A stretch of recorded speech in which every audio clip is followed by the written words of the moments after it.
Hai. Assalamualaikum. Anda bersama saya lagi, Cikgu Olin. Kali ini kita akan belajar mata pelajaran sains tahun 6, pengendalian bahan buangan. Anda semua sudah bersedia? Kita akan mengupas tentang jenis bahan buangan, cara pembuangan bahan buangan, dan kesan pembuangan bahan buangan pada hari ini. Kita akan mempelajari 7 jenis bahan buangan. Yang pertama, plastik, logam, kaca, bahan kumuh dan tinja, sisa toksik, kertas dan yang ketujuh, sisa makanan. Terdapat banyak contoh-contoh plastik. Ini antaranya. Anda pasti mengetahui semua jenis bahan buangan plastik yang berada di persekitaran anda. Cuba anda lihat. Ini pula adalah bahan buangan logam. Pernahkah anda melihat keadaan begini? Ini adalah bahan buangan kaca. Lihat tu, di pantai terlalu banyak bahan buangan kaca. Tidakkah ini berbahaya? Banyaknya bahan buangan kertas. Penuh kawasan pembuangan. Bagaimana penglihatan kita pula? Sangat menyakitkan mata. Jangan membazir tau. Lihat tu, makanan-makanan yang berlebihan terbuang begitu sahaja.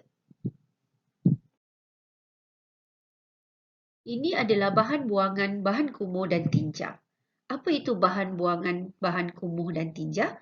Bahan kumuh dan tinja adalah hasil pembuangan dari badan kita seperti najis, air kencing, perpeluhan dan air mandian kita. Ini adalah bahan buangan sisa toksik. Ngerinya. Sebagai tambahan, ini adalah ilmu apakah bahan buangan domestik dan juga bahan buangan organik. Bahan buangan domestik adalah seperti dikategorikan di dalamnya ialah sisa makanan, bahan kaca, bahan logam, bahan plastik dan bahan kertas. Bahan buangan organik pula sisa makanan, buah-buahan yang reput, sayur-sayuran yang mereput, haiwan mati atau organ haiwan mati. Semoga ini bermanfaat. Anda semua dah lihat kan tadi gambar-gambar yang ditunjukkan? Takut kan? So, apakah kesan pembuangan jika bahan buangan ini berterusan? Terdapat beberapa kesan. Yang pertama adalah terhadap udara kita. Pencemaran udara akan berlaku. Apabila bahan pencemar seperti gas yang dilepaskan tadi, antaranya adalah gas beracun, asap, habuk dan debu serta daripada kenderaan terbebas ke udara, bahan pencemar ini akan menyebabkan udara kita kotor. Okey. Selain itu, juga terhasil daripada pembakaran sampah dan hutan. Sebab bila kita bakar sampah, kita bakar hutan, akan membebaskan asap yang ada jelaga. Jelaga tu yang hitam-hitam tu, macam habuk tu kan, yang melekat tu. Okey, dan juga dia juga keluarkan gas karbon dioksida. Okey. Jadi ini akan membahayakan keselamatan kita. Bukan itu saja, juga akan membebaskan gas karbon monoksida dan nitrogen dioksida yang akan menyebabkan udara persekitaran kita semakin hari semakin panas. Mari kita dalami kesan terhadap pencemaran udara. Pencemaran udara berlaku apabila bahan pencemar seperti gas beracun, asap, habuk dan debu terbebas ke udara. Bahan pencemar di udara berpunca daripada pembakaran sampah dan hutan. Hal ini akan membebaskan asap yang berisi jelaga, habuk dan gas karbon dioksida. Pembakaran bahan api di kilang-kilang dan asap daripada kenderaan akan membebaskan debu, gas karbon monoksida dan nitrogen dioksida. Bagaimana dengan pencemaran air pula? Ialah pembuangan sampah sarap dan sisa kumbahan daripada kawasan perumahan ke longkang, parit dan disalurkan ke sungai. Penggunaan baja pokok, racun serangga, racun rumpai akan meresap dan sampai ke sumber air bawah tanah serta sungai. Pembuangan sisa-sisa kilang perindustrian seperti sisa-sisa hampas pertanian, cecair dan ampaian toksik yang mengandungi logam-logam berat. Tumpahan minyak yang berlaku semasa penggerudian perigi minyak, pelanggaran kapal, letupan tangki minyak dan pembuangan sisa minyak ke laut dengan sengaja. Ada 5 kesan pencemaran. Yang pertama, kesihatan kita terjejas. Yang kedua, kemusnahan habitat dan hidupan. Yang ketiga, menjejaskan sumber ekonomi.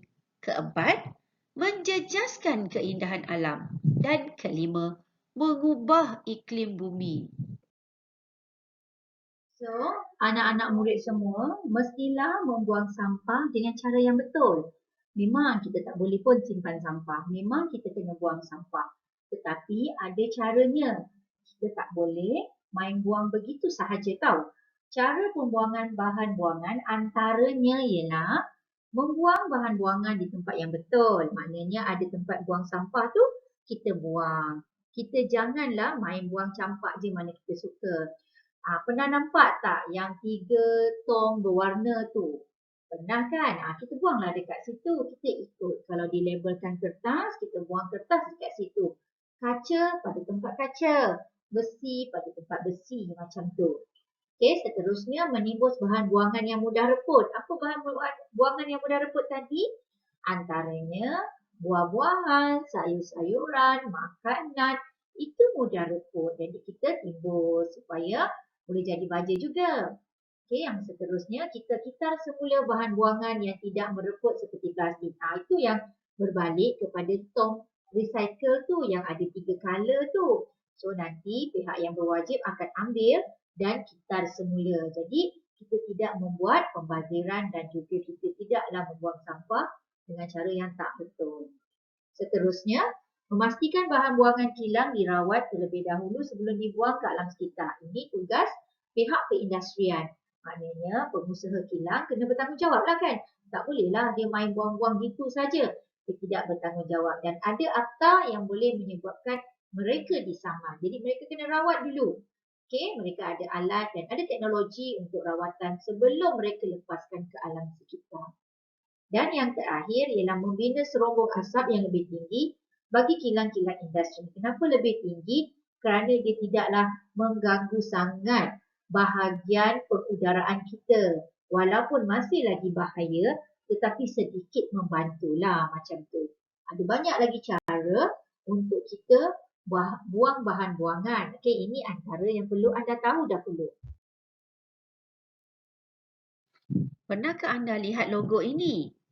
Inilah cara pembuangan bahan buangan yang betul, iaitu kita kena guna semula, kita kena kurangkan penggunaan dan kita kena kitar semula.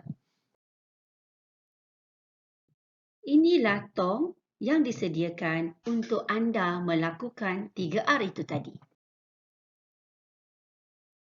Bumi kita hanya ada satu, maka jagalah bumi kita dengan baik. Di mana kita hendak tinggal jika bumi kita sudah dipenuhi sampah. Gunakanlah sebaik mungkin tong-tong kitar semula yang telah disediakan tau. Tahniah, anda telah pun mempelajari tentang jenis bahan buangan, cara membuang bahan buangan dengan betul dan kesan pembuangan bahan buangan pada hari ini.